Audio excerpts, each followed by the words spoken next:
everybody. Welcome to Ross and Wizzy's Fanfiction Power Hour. I'm your host, Wizzy Puff. And with me, as always, is Ross Pitt. Good evening, ladies and gentlemen. Welcome back to Ross and Wizzy's Fanfiction Power Hour. I'm your host, Ross Pitt. And here with me today is my other host, Wizzy Puff. Hello, everybody. I'm your host, Wizzy Puff. Joined with me today is Carlos. Hey, I'm Carlos. What's up, everybody? How are we doing today? It's good to be here. Honestly, love it here. Man, Carlos is cool. Oh, thanks, mate. So, Carlos, how's Australia? Oh, I'm Australian. Oh. I'm from Brisbane, Australia. I was going to say something from England. What's a place in England? Liverpool? No, it's too English. Yeah, that's that big pool filled with, livers that they swim in, right? Yeah, all the livers of the Scottish and, well, I guess everywhere that England's been. So everywhere. God. Get fucked, you Europeans. Ooh. Man, Carlos is edgy. Oh, he sure is. Now then, what are we reading today? Well, I'm glad you asked. We're reading... Holy shit, there's a ruler on this thing? The Assassination of Braeburn by the coward, dirty rich. Why is he so cowardly? Oh, well, you see, it's like the Cowardly Lion, you know? Why is he so cowardly? Ah! Well, that's the thing. He's not cowardly. He's not? No, he's not. It depends on the story. In the original story, he's not. What is he? Well, he is the Cowardly Lion. But that's just because he's scared on the inside. On the outside, he's very brave, and he stands up for his friends. Oh. And he fucking kills some people. Oh my god.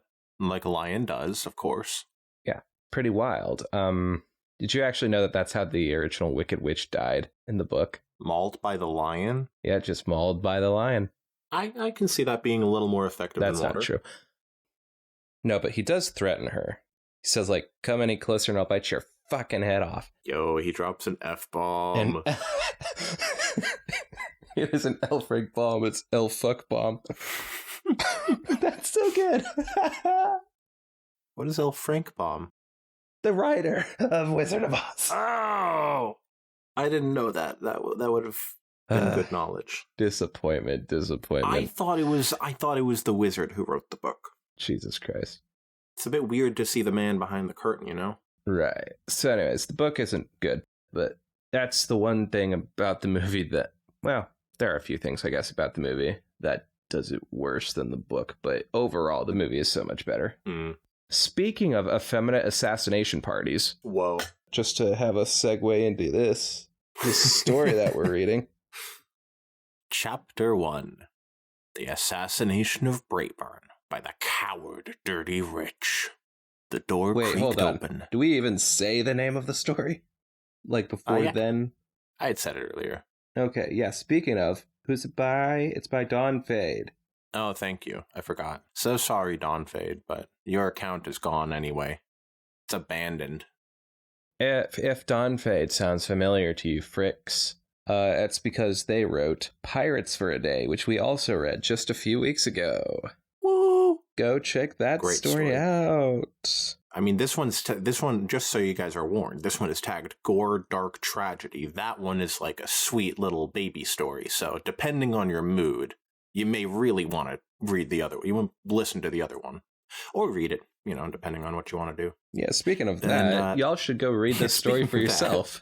Yeah, you can find this linked in the description. Woot woot. And now to the story. The door creaked open, expelling the scent of freshly baked pies into the evening air. A little pale yellow filly peered up at me, unafraid and curious. "Can I help you with something, mister?" She squeaked, her high-pitched voice not mixing well with the country accent. "Hey, fuck you." I smiled as warmly as I could, standing as I was in the brisk shadows cast by sunset. Sunset! Oh, wait. That's the wrong kind. Aw, I might hope so. This story could use some sunset, honestly. Totally. This was before she was invented, though. Dang. Part of me wanted to push straight past the filly and into the toasty house, But if legends were to be believed, such an action could have very well spelled my doom. I'm here to meet with Miss Applejack. Immediately, her eyelids lowered halfway. Oh, She said in a bored tone. probably some business associate, ain't ya? Not quite. I'm an independent investigator attempting to... I don't need your gibberish. Hold up a moment, I'll get my sis. The filly rolled her eyes and stepped back inside, closing the door. How many first-person fics have we read? Not a lot. Yeah, not too many. Was, Something About Midnights, that was first? No, that was third. I would know. I was just listening to it before we called. Nice. It's like halfway through. The filly rolled her eyes and stepped back inside, closing the door. I adjusted my suit, somewhat offended at being treated so rudely. Of course, all it took was the distant baaing of some sheep to remind me where I was. I decided to relax my standards, if only for an evening. These ponies weren't the first of their kind I had spoken to in recent days, but hopefully they would be the last. Everything I had found pointed me here, to a mare named Applejack. Maybe she could finally give me the full story. The door opened once more, this time revealing a mare the same height as me. She had a slightly dirty-looking orange coat, and her blonde mane was tied back, both signs of a hard-working pony. Her eyebrows rose at my suit. I don't do business after dark, especially not with strangers. Some weird city slicker shows up at night. Get the shotgun. I shook my head. I'm not a business pony. Learning from my mistake before, I kept things simple. I'm just looking for the truth. Truth, huh? She chuckled. Well, you came to the right place, didn't you? You're looking at the element of honesty. Her mirth faded quickly, though, and she tossed a suspicious glance my way. What kind of truth are you looking for? The tension in my mind was palpable as I answered her. What happened to Sheriff Braeburn 2 years ago? Oh, so he's a sheriff in this one. Ooh la la. What's he, is he just like a rancher normally? I guess. Sheriff Silverstar is the sheriff of Appaloosa usually in the original show. Yeah, I remember that homophobe from the You Two Are What? Also a Braeburn story, which, well, I guess. Yeah. Actually a Gayburn story, which there's not enough of, if you ask me. And there's too many at the same time. She gave me a hard, appraising look, and for a moment, I thought she was going to slam the door in my face. But then, to my extreme relief, she sighed and stepped to one side. You better come inside. Or as I like to pronounce it, yeah, better come inside. I silently followed her into the house. The entry hallway was short, with 2 doors on either side. She pushed through the first one on the left and brought me into a family dining room. A round table with a checkered tablecloth sat in the center of the room, with 7 chairs around it. Only one of them was occupied, however, and it was by the same little filly who greeted me only a few minutes before. Apple Bloom, hon, why don't you go finish your homework upstairs? Applejack asked kindly, but I could see it wasn't really debatable. Applebloom gave her sister a frown, and an exchange took place that I was not privy to. After a few moments, the filly sighed and snatched her school bag from beneath the table, packing her things away quickly. Fine, but you better tell me what's going on later. Later being when I had left, I assumed. The awkwardness of being amongst a family of strangers was not lost on me, but I persevered. The answers were so close I could feel them. As the younger sister left the room and Applejack began getting something out of the cupboards in the adjacent kitchen, I looked around. It seemed like a fairly standard homestead, at least from what I knew. Every piece of furniture was worn but loved, and various instances of do-it-yourself repairs were visible, from the uneven sanding of the chair legs to the plastered wall barely concealing little cracks. The only thing that made me double-take was the rifle mounted above the doorway. Yeah, that's right. I almost called her Flapjack. Applejack has a gun. We stand a gun-toting queen. I just always like the idea that Applejack is like the only one in the main six who has a gun. Of course you do. Wizzy loves stereotypes. It's true. About Applejack especially. Goodness, he loves pointing at those southern hillbillies and going, look at their stupid faces. They have a dumb accent, too. Bet they fuck their cousins. I was trying to think of a... I like how this is all coming from me talking about my favorite character. You like stupid characters. I mean, it's true. I do like characters that are stupid, but Applejack isn't one of them.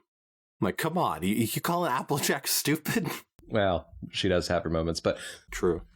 Obviously, she's not stupid, but I am saying that you're calling her stupid because you love participating in stereotypes. I just said that she had a gun. He loves his stereotypes. Also, you said that you love that she's the only one who has a gun of the main six. Yeah. Doesn't that ring anything in your head there? Not really. Perhaps a bit I mean, if any of them problematic. had guns, it would probably be like Rainbow Dash and Applejack, but I mean, Rainbow Dash wouldn't really need one. Applejack is just like using it for the frickin' farmland. How would she even hold the damn thing? What? How would she hold it? I will show you a diagram of the ponies holding things later. I dare you think to. This has gone far enough. And we need to continue the story.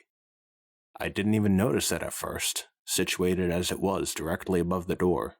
It was an earth pony model, with all the parts, including the barrel, made bigger to accommodate hooves. I had seen unicorn guns 3 times smaller than the one on the wall, but for some reason I didn't feel like insulting it.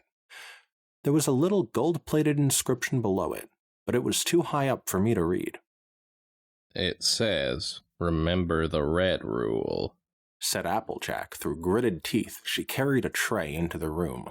Just a little family saying. It was too late to pretend I hadn't been looking, so I just gave an interested yet non-committal grunt in response. When I looked at what was on the tray, a flicker of excitement shot through my veins. 2 mugs and a big bottle of adult cider. This was it. I was finally going to learn what happened. She waved for me to take a seat and started pouring the drink. I want you to understand something first. I nodded. We country folk have always dealt with our problems in our own way. We don't see the point of getting other ponies involved if we can fix it ourselves, you hear? I nodded again. So, no matter what you think of us right now, you gotta keep that in mind. We're simple folk, and we find simple solutions. Applejack slid a mug over to me and sat herself down on the opposite side of the table. I took a polite sip, which turned into a gulp as the flavor washed over my taste buds. This is very good cider, I stated. What'd you put in the cider? It's about to be renamed the Assassination of this one fucker. That's just the name. Doesn't even remember who it was. He never gave his name. They never gave their name. True. That's surprising. I thought they would have introduced themselves as detective something. Well, they didn't. I stated obviously, tossing the mare an appreciative smile. If you're hoping to lose my tongue with flattery, don't bother. I'll tell you whatever you want to know, but I'll do it in my way. She took a long drink from her mug. Right. She said after a moment. Right. She repeated. Okay, Braeburn, 2 years ago. What do you want to know?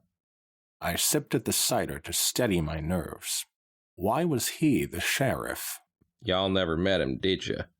I shook my head, and she did the same. Only, sadly. Shame about that. You know if you'd met him. Kindness and structure and brains all rolled into one stallion he was. You know he never asked for the job. I didn't know that. Yep, townsfolk begged him to do it, 'cause they knew he was perfect. Sure enough, He had Appaloosa in top-notch shape quicker than you can say buy some apples. We were so proud. Sounds like a lot of responsibility for one pony, I said with a frown. The mare leaned forward, gesturing enthusiastically with her free hoof. That's the thing about Bray, though. He didn't see it like that. In his eyes, the whole town was his home, and he was just doing little self-repairs when he was being sheriff. That sounded familiar. It wasn't clear if Applejack realized that she shared that trait with Braeburn, but I decided not to bring it up lest she change her mind about answering my questions. So he loved the town and the town loved him back. I lowered my voice. What went wrong? That is quite the lower of the voice. Dirty Rich. She spat the name like sour gum, and the corners of her mouth wrinkled in contempt. Toing. I said nothing, waiting for her to continue. My mug sat forgotten on the table. You might have heard of his brother. Filthy. Lives in Ponyville. Does business with us. Friendly fella. Not dirty, though. No, sir. Hey, we were just talking about Filthy Rich yesterday, and how he's a cool dude. He's actually a really good rich guy. He is. See, he's not actually rich. He's just a really filthy guy who's named Richard. They call him Filthy Rich. Well, no. No, he is rich. He's actually Diamond Tiara's dad. Oh! He spawned that thing? Yeah. But to be fair, so did his wife, who he for some reason married. Because he's just too nice. Not dirty, though. No, sir. He was as foul as the apple that never falls, rotten to the core. He saw what a nice little life his brother had carved out over here and got jealous. The farm pony slammed her hoof on the table. Imagine that. Jealous of his own flesh and blood. Despicable. I agreed quietly. So, Dirty Rich came to Appaloosa one day, bringing all sorts of bad ponies with him. Real scum of the earth types, you know? The kind of ponies who spend their days in the alleys preying on the good folk. Suddenly, a proud look crossed Applejack's face. But my cousin was on top of them the second they arrived. He knew who Dirty was and what kind of ponies he traveled with. Bray marched straight up to him, unarmed, in broad daylight. The whole town was watching, and said to him, "This here's a peaceful town with all kinds of swag. You ain't up to no good, I'll let you stay. If not, bam, I'm gonna have to ask you to leave." Hopefully we get a flashback too, Braeburn, because that was just Applejack's version of him. That's just how she remembers him. Who the hell knows what he really sounded like? I whistled appreciatively. That would have taken guts. No kidding, Chuckled Applejack, pouring herself some more cider. But that was Bray in a nutshell. Guts. And lots of them, splattered all over the ground. God. I can see why it's tagged gore. God. Yeah, I wonder how gory this is actually going to get. It's teens, probably not that gory. Okay. It's like puddle of blood. Puddle of blood. Bleh. I am Dirty Rich, the Romanian pony vampire. Is that how it happened? Did they... I started to ask, but she was already shaking her head. Nope. They did something worse. Dirty looked him right in the eye, unblinking, and said, "We're just travelers looking for a home, sir. Not a single troublemaker among us." Among us? Her hooves tightened around the mug and she glared into it. They lied straight to his face. There wasn't anything I could say to that. Clearly, the idea of lying was almost a personal insult to her, the element of honesty. I made a mental note to watch what I said. Honesty in this family was tradition long before I came along. The Apple family doesn't lie. Never has, never will, and y'all better believe that's the truth. I quickly nodded and took another polite sip of the cider. Yes, sir. God. She cocked the shotgun. Ka-chunk. Not even the flavor could distract me from the intensity in her green eyes, though. So, what did Sheriff Braeburn do? I asked in an attempt to divert attention. Applejack sighed and scratched the back of her neck. I don't like this part. You must understand, we're trustworthy ponies, and we always expect every pony else to be the same. Braeburn, well, he believed him. Took Dirty at his word and let him come into the town. Oh dear, I said quietly. Oh, bother. She nodded gravely. Yep. First mistake he ever made as sheriff was letting those shady folk inside. Ain't nobody gonna disagree with that. After a moment of silence, I couldn't help but ask, why did Dirty go to Appaloosa? Kinda peculiar, ain't it? He and his brother were really more city folk. But I thought it over after all was said and done, and I think I know why. Capitalism. Oof! It ruins everyone. Mm-hmm. I leaned forward and rested my hooves on the table, and she did the same, hugging her mug. Such a good mug, such a good mug. His brother, Filthy, got his big break when he helped start Ponyville, way back before you and me were born. He got in early and made a fortune through our apples, but Dirty missed out. So for all these years, he's been traveling, looking for his own breakthrough. Appaloosa, I blurted out excitedly. Applejack nodded. Darn straight. He saw the little town slowly getting bigger and wanted to get in on it before it was too late. Must have thought his luck had finally turned or something. But the thing is, he didn't have the brains or patience like his brother.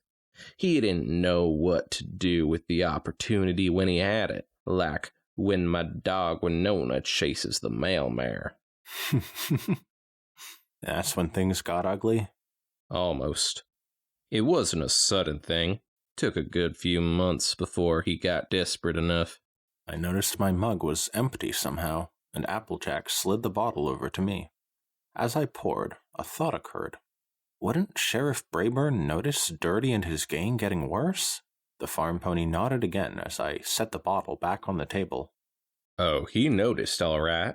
But that was during the Great Derailment. And he was too busy trying to keep trade flowing without the trains to bother with some pesky little gang. But they didn't stay little for long, did they? You're darn right they didn't. Without my cousin constantly squashing them back into the dirt like the bugs they were, they got bigger and more dangerous.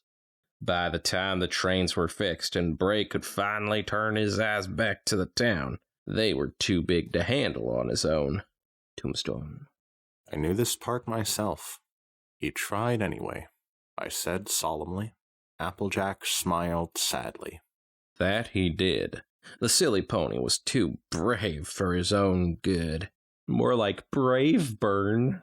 Am I right? More like grave burn. More like burn. You're gonna burn him alive. Is that how they assassinated him? That's so horrible. Do you know how it happened? No. Yeah, you have a line before that part. Oh, I thought that was you saying that. Now I see. It was a segue. Every description I'd found before was vague. I needed to know. No. It was in the middle of Dirty's latest spree, screaming through town and robbing good ponies of their bits. The lying bastard was sitting in a bar drinking while his gang trashed the place. The good ponies ran and told Braeburn, and he realized his mistake. The blonde-maned mare shook her head, almost disbelievingly. I don't rightly know what possessed my cousin to strap on his gun and march straight to the bar, but it wasn't common sense. Let me tell you that. Her voice was angry, but a tear rolled down her cheek. I'm sorry, I whispered. Don't be. My cousin died a hero, 1,000 times nobler than every stallion in Canterlot. Applejack panted and looked down so I couldn't see her eyes. But it still hurts. Damn, but it does. It went against every urge in the rational part of my mind, but it was necessary. You don't have to tell me the rest if you don't want to. Well, it's just tough is all. Jesus Christ. Take as long as you need. I'm in no rush. It was true. No pony expected me back for weeks. How about I ask you a question? Might help me relax. I spread my host to either side. Shoot. Bang. May not like that. Why are you asking about this? I knew some pony would want to know the whole story sooner or later, but what's your reason? I'm an independent investigator. I only heard the story a few months ago, from a stallion in a bar. It got stuck in my mind, and I decided to see if there was any truth to it. So you're not a law pony? I chuckled. Not a chance. I just like to get to the bottom of things. Oh no, I've made a grave mistake. You're just one of them paparazzis. She raised an eyebrow, then shrugged. Every pony has a hobby, I suppose. Taking a deep breath, the farm pony scrubbed at her eyes. Alright, I think I can do it now. Alright, so Bray marched into the bar and went right up to Dirty and told him. Crap. Oh, what was her impression of like him? Boomhauer-ish, right? Yeah, you're right. We like the man Dirty Rich, alright. Now I bet y'all stick butts and we can deal with this like stallions. Hot damn. That was not audible. Did not understand a thing you said. I breathed. Did he really challenge Dirty in front of his whole gang? You're damn right he did. Dirty wasn't about to refuse, not in front of his buddies. But he also knew he would lose if he faced my cousin with honor. So he shot Bray in the back as he led the way outside. Put another 2 bullets into the brave fool as he fell.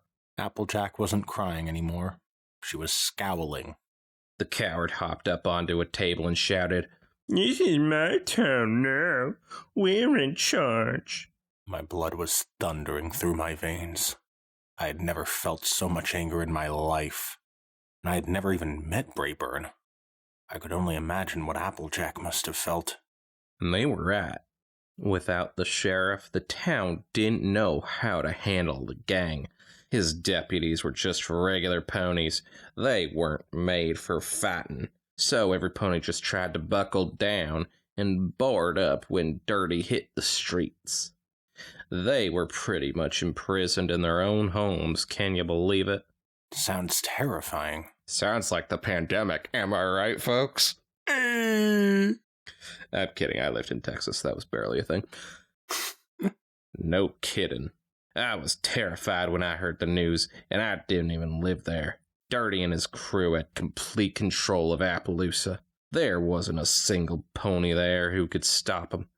They robbed banks, trashed the houses, ripped down everything Braeburn had worked for. I think that was part of why Dirty liked it so much.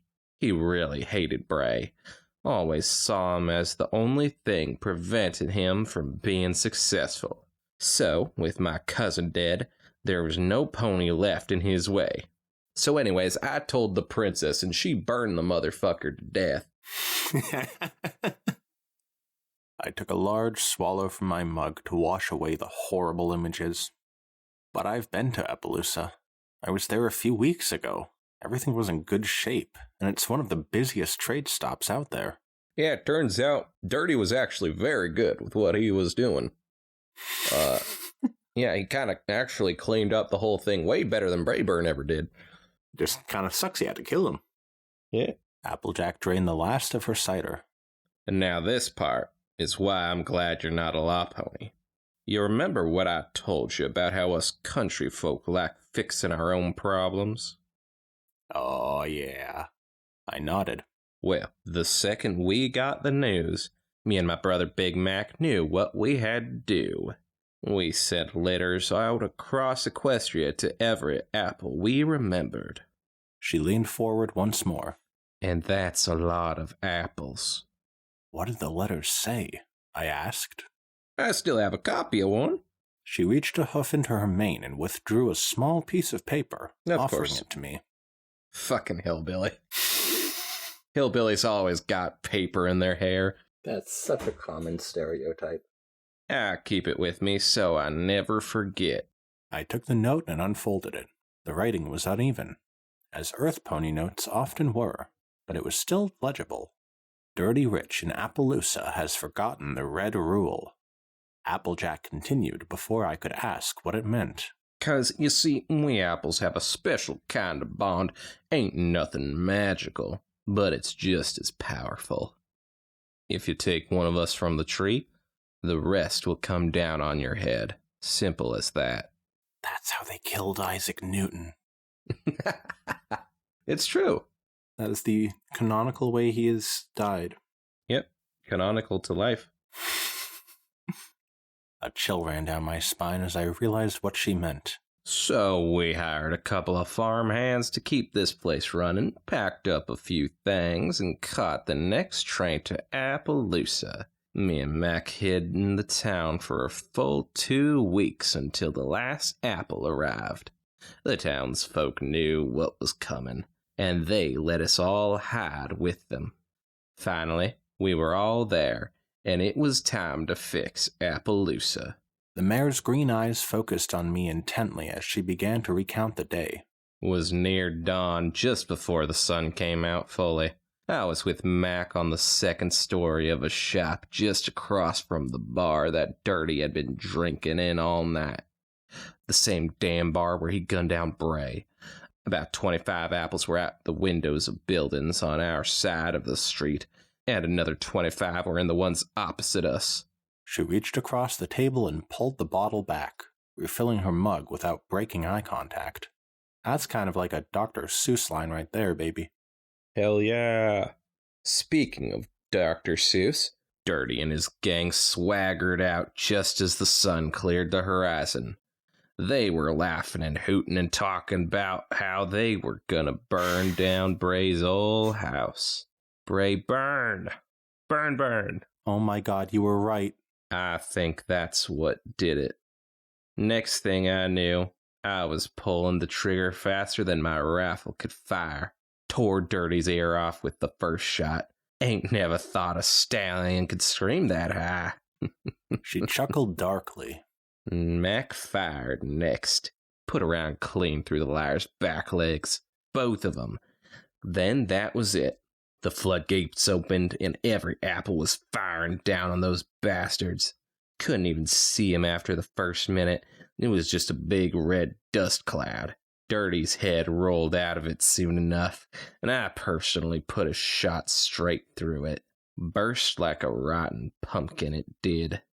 I felt sick, but she wasn't done. When the dust cleared, every single one of them was dead. I honestly couldn't tell which one was Dirty. There just wasn't enough left. She sipped from her mug. Gulp. After that, not a single pony spoke. I looked at Mac, and he just nodded at me, slung his rifle over his back, and went downstairs. I did likewise, and so did every apple. We just went our separate ways, by train or carriage. I was almost speechless. The truth was far more brutal than I had imagined. But I found myself agreeing with this mayor's idea of country justice. They had a problem, and they fixed it themselves. End of story. That's the spirit. Yeah. There's no nuance to be found in this situation. Absolutely. Nothing like a good old bout of vigilantism. never goes wrong. Absolutely not. So does anybody else know the truth besides me? Applejack nodded. Yeah, everyone else in the family, of course. Yeah, you idiot. You're the first I've told, but word got around from citizens who helped us. No law ponies have bothered any apples for 2 years, though, so I think we'll be fine. She smirked and placed her mug down. You'll be fine, too, just so long as you remember the red rule. And what is the red rule? I finally asked. The farm pony's expression hardened, and she looked me dead in the eyes. All right, I don't know what the red rule is gonna be. Let's see. Don't fuck with the apple family. That's boring. Speaking of F-bombs. That was The Assassination of Braeburn by the Coward Dirty Rich by Dawn Fade. By us. Whew! We have not read a good country story ever, I think. I don't think there's actually been one that I would consider like Western that we've read. Great Big Sky. Western. I don't think I would consider that one. That one feels more fantasy. Do you mean if like anything. a Western? I mean Or like do a you Western. mean like, well, that sort of thing has to include violence and tragedy, doesn't it? It's sort of like an action genre. Sure. So not Great Big Sky at all. Yeah. But I mean, just like that type of thing wouldn't really have a happy story, would it? I mean, I don't know. Point is, we've never read a story that I would consider to be a Western before. Oh, okay. You don't consider like this to be a Western? I do consider this to be a Western. I meant before this. Oh, okay. What about Ridiculous. What on earth? The Feud? Maybe a little bit, I guess. Certainly more horror than Western, but yeah, or just tragedy than Western. It's like very similar to this, I think. Sure. That was another one that was first person, I believe, so what a coincidence. Yeah, it's like Star Swirl. Those are very similar. Wow. That is our only Star Swirl story, and it has nothing to do with him. A little bit to do with him. He's just a device. Yeah, fair enough. Anyways, so yeah, for our first Western, I'm not counting the other one. This was pretty damn good, I would say. I think that small town justice is a real fun trope. In fiction, love it. All for that shit. Tells a great story. Yeah. Really got me in the mood for more Westerns. Let's read more Westerns, Wizzy. We should. Question, though, is it really the assassination of Braeburn? Because he just went to the bar and got shot. That wasn't much of a planned assassination like they did to Dirty Rich. Depends on what we count as assassinations. Yeah. So yeah, you're right. That was just a murder. If anything, it was Dirty Rich's assassination that got fucked up. This was a great story. I think that the whole style of a character telling a story like this is a style that I really like. Yeah. Hopefully we can do some more stories like this at some point. Yeah, definitely. We're 2 for 2 on stories like that. Great narrative device, frankly. Loved it. Loved this whole love this story. I'm glad that Braeburn got avenged. Though hopefully next fic with him we read, he will be, maybe the one doing the killing. Yeah. Evil Braeburn fic. That would be cool. Not necessarily. Yeah, an evil Braeburn fic. Let's go. Have him kill fucking Flurry Heart or something. We could always use more baby death in this show, I guess. And then they're like, why would you do that? And he's like, I'm gay. Bang. Oh my god. I also like to participate in stereotypes. What stereotype is that? That gay people are baby-killing monsters. That's like some weird pro-life thing. What can I say? I'm Southern. And that's it. All right, y'all. Y'all have a grand old time now, you hear? Come back next week when we read something else. By person. See y'all. See ya. I really like that singer, Sia.